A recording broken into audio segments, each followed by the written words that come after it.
안녕하십니까. 박훈탁TV입니다. 조만간 달러화와 루블화의 양극 체계를 구경하게 될 것 같습니다.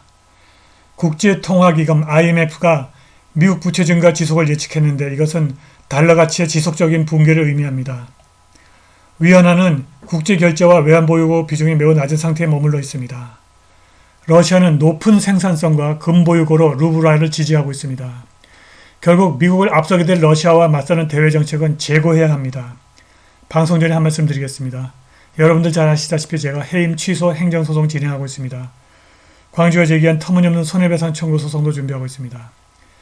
제가 매우 어렵습니다. 여기 후원 계좌 있습니다. 자율 구독료 부탁드리겠습니다. 4월 7일 시진핑과 마크롱 프랑스 대통령이 3일 몇 시간에 걸친 회동 끝에 프랑스와 중국어로 공동 선언문을 발표했습니다.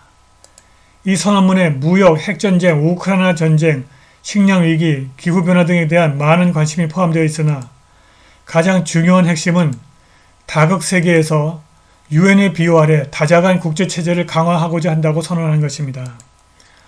이 잠재적으로 중대한 성명은 프랑스와 미국 사이의 근본적인 분열을 암시합니다.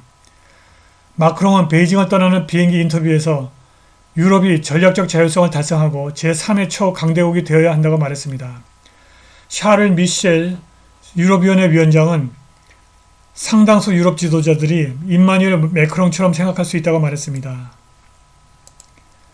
매크롱은 전략적 자율성은 우리가 미국과 비슷한 견해를 가지고 있다고 가정하는 것을 의미하지만 우크라이나, 중국과의 관계 또는 제재에 관계없이 유럽 전략을 가지고 있다고 주장합니다. 그리고 매크롱은 유럽이 달러화의 특별성에 의존해서는 안 된다고 잘라 말했습니다.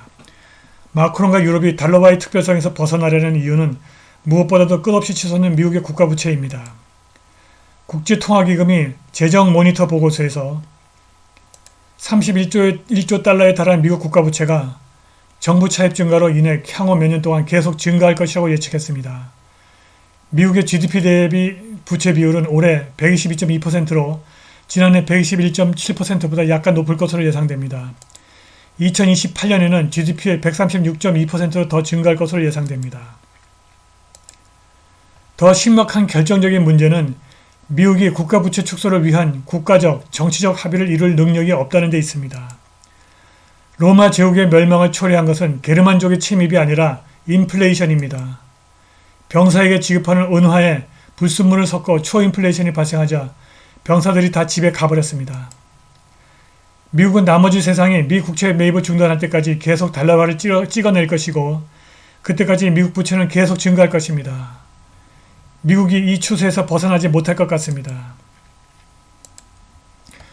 외국인이 달러 보유를 점점 더 꺼리고 보유한 달러를 팔게 될 것입니다. 이제 문제는 달러화가 얼마나 하락할 것이냐가 아니라 얼마나 빨리 하락하느냐입니다. 달러화를 없애려는 러시아와 중국의 바람이 현실화되고 있습니다. 점점 더 많은 국가들이 달러가 아닌 다른 통화로 국경 간 거래에 대한 지불을 수락하기로 약속하고 있습니다. 달러가 이제 제갈 길을 다 갔다는 신호에 힘입어 점점 더 많은 국가들이 달러를 포기하고 있습니다. 과연 중국의 위안화가 새로운 기축통화로 등장할까요? 이번 주 중국이 올해 1분기에 GDP가 4.5% 성장했고 3월에만 소매 판매가 10.6% 증가했다고 발표했습니다.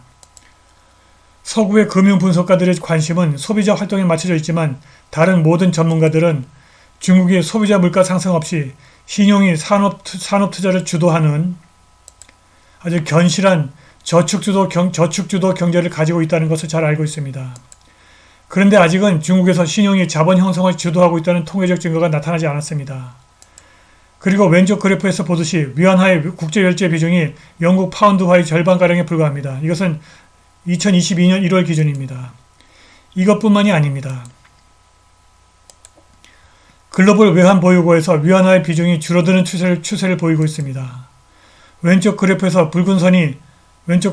가운데 이 붉은 선이 글로벌 외환 보유고에서 위안화의 비중 변화를 보여주는데 명백하게 줄어들고 있는 추세를 보여주고 있습니다.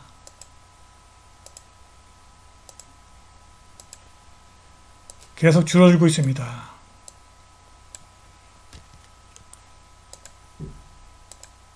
글로벌 경제에서 위안화에 대한 수요가 줄어들었고 더 이상 증가하지 않고 있는 것입니다.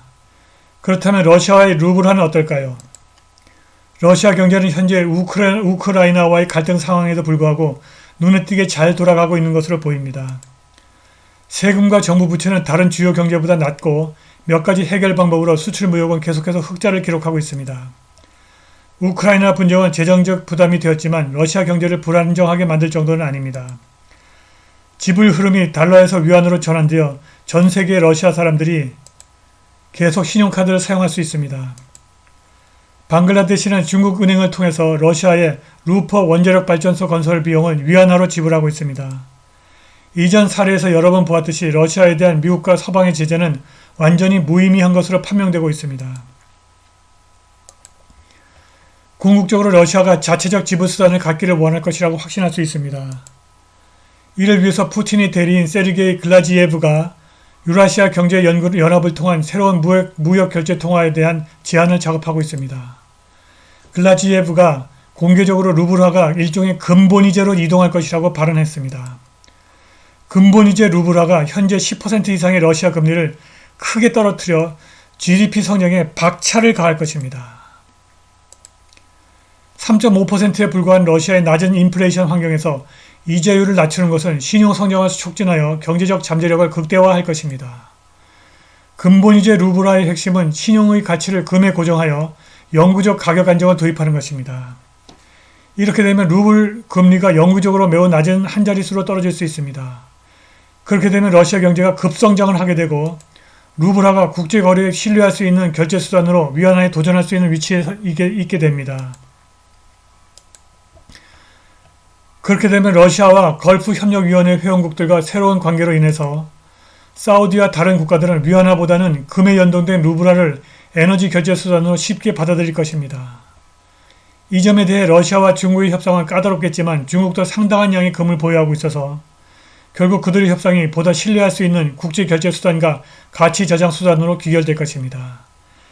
그런데 이 협상에서 시진핑의 중국은 푸틴이 러시아에게 절대적으로 불리합니다.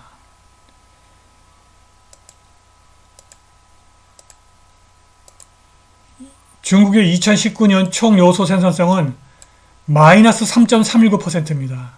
시진핑이 집권한 이래 총 요소 생산성이 지속적으로 내려가고 있습니다. 게다가 중국은 인구가 줄어들고 있어 노동 투입이 줄어들고 있고 부채 포화 때문에 기업과 가게가 더 이상 자본 투입을 증가시킬 수 없습니다. 중국은 매년 최소한 3.319%씩 경제가 복리로 줄어들고 있습니다. 반면에 러시아의 2019년 총 요소 생산성은 3.318%입니다. 푸틴이 집권한 이래 지속적으로 총 요소 생산성이 증가하고 있습니다.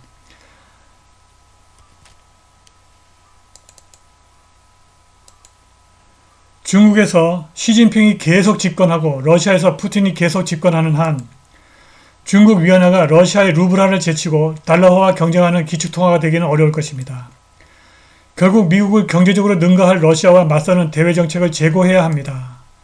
한국은 중요한 대외정책 결정을 2024년 11월 미국 대선 이후로 미루는 지혜가 필요합니다. 오늘 방송은 여기까지입니다. 감사합니다.